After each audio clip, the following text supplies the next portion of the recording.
and the one that will undoubtedly prevent you from living with the pain of regret. An ounce of discipline weighs far less than a ton of regret. The pain of regret. A little every day, every day, every day, a little discipline every day will make all the difference in the world. It makes all the difference in your health. It makes all the difference in your wealth. It makes all the difference today. And this discipline, consistent self-discipline, practiced at the daily level, will make all the difference in your tomorrows. Here's number 4. The fourth principle for building your ambition is self-enterprise. To keep your eyes open and your mind active, to recognize an opportunity and to grasp it. To consistently create opportunity. To be disciplined enough and prepared enough to take advantage of the opportunities around you.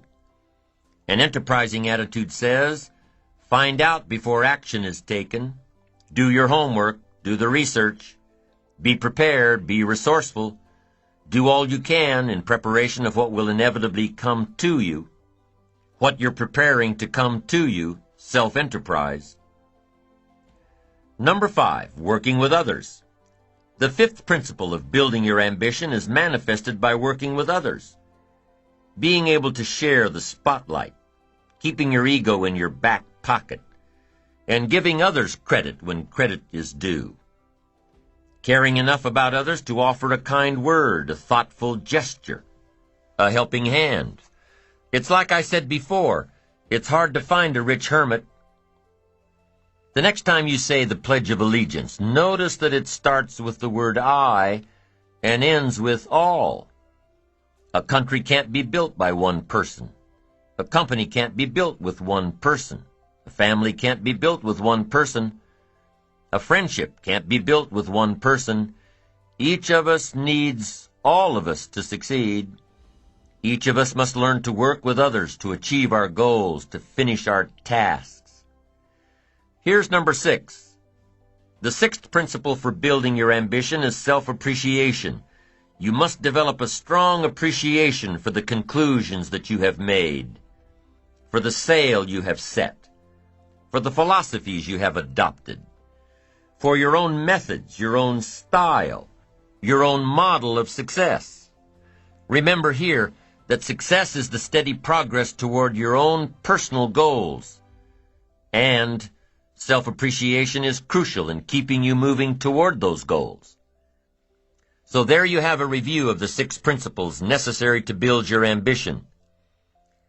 During our past sessions, we have also learned how to bring balance to our work and personal lives, to understand the rewards of ambition, that it's okay to be rich and wealthy, and to come to understand that success and failure are part of the same process. Through the consistent practice of everything we have covered in this series, you will begin to develop 3 cornerstones of the ambitious life: focused concentration, resilience, and integrity. Focused concentration, resilience, and integrity. By developing these traits, by incorporating them into your character deep within your very being, you will allow your ambition to serve you. You'll be able to direct your ambition to achieve even your wildest dreams. And you'll have the satisfaction of knowing you're on the right course. Together, these 3 cornerstones bring stability to your ambition. Stability, which is the most valuable asset in pursuit of achievement. We'll cover each of these, focused concentration, resilience, and integrity, in depth, but the key point here is that each of these cornerstones is cultivated only through the practice of the 6 principles of building your ambition. The 6 principles, worked on consistently and simultaneously, will develop these 3 traits in your character.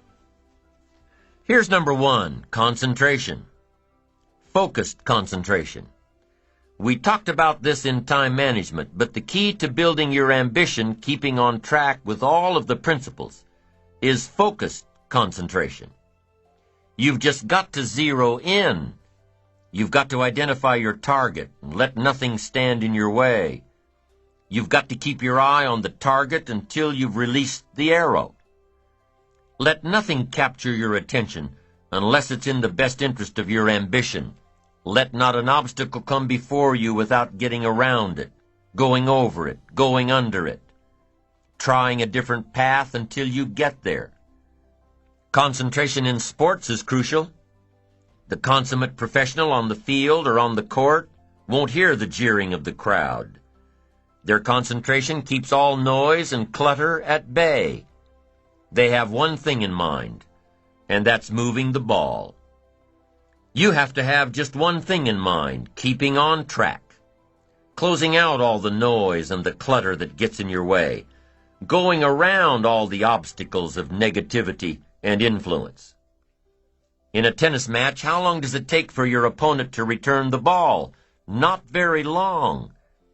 And what if you lose your concentration? Game's over. One little slip of concentration, just that fast, one little slip of concentration. Your opponent puts the ball by your feet, and there goes the tennis match. In a major presentation, just lose your concentration for a flash of a second. And I'm telling you, you could lose it all the hard work, all the long hours, all the preparation, all the momentum building to that crucial presentation could be gone if you don't keep your concentration. If you don't watch your audience, if you don't keep your mind on what you're doing, if you don't keep focused on the task at hand, it could slip right on by you. Wherever you are, be there. Whatever you're supposed to be doing for the moment, do it. You can't be thinking of everything you have to do at one time. All the time. You have to concentrate on just one thing at a time. One project, one job. You have to take it one task at a time and complete it. Do what you've set out to do. Keep your mind only on that one task. Why? If you don't, you won't accomplish anything. Concentration takes a lot of discipline. It takes a lot of discipline to demand privacy, to keep the do not disturb sign on your door while you're in the middle of an important job. It takes a lot of discipline not to answer the phone every time it rings at home. That's why they make voicemail and answering machines, so you don't have to answer the phone every time it rings. Your family will appreciate an uninterrupted dinner hour. Your night work will get done a whole lot faster. Concentrate on the work at hand, and demand of yourself the discipline to stay focused. If you have a long list of things to get done within a day, do the toughest ones while your concentration is at its peak. If you're a morning person, get the job done in the morning. Don't wait until the evening when your energy is all spent. No, do the jobs that need the most concentration when your body is best able to handle them.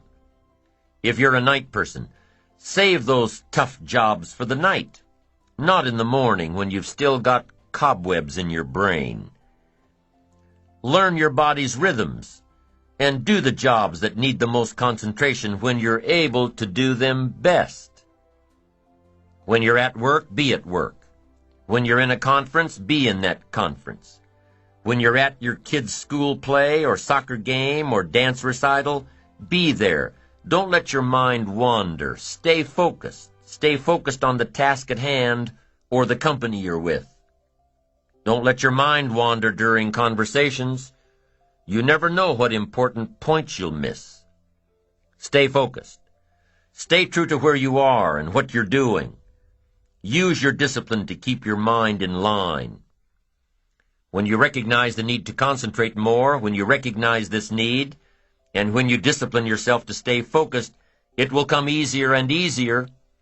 Focused concentration can be learned. Focused concentration can become a habit. If you work on it a little every day, the easier it comes, the less energy you'll waste on making your mind you. Number one cornerstone of an ambitious person: concentration. Focused concentration. Make your mind pay attention. Discipline yourself to be where you are. Work at work and play at play. Don't mix the two. Concentrate. Give your job the attention it deserves. Give your family the attention they deserve. Give your colleagues the attention they deserve. Wherever you are, be there. Concentrate. That's number one. Here's number two, resilience. Resilience, the ability to return to the original form after being bent or being stretched or being compressed. That's the dictionary's definition of resilience. The ability to readily recover from illness or depression or adversity. Resilience, being able to withstand setbacks, broken hearts and broken dreams, financial crisis, loss of loved ones, loss of enterprise, and loss of health. How would you ever handle it if you lost everything you had today? What would your next step be? How long would you be depressed and upset and angry? What would it take for you to pull yourself up and start all over again? How resilient are you? Could you handle it? Could you learn from all your disappointments and start all over again? What would it take?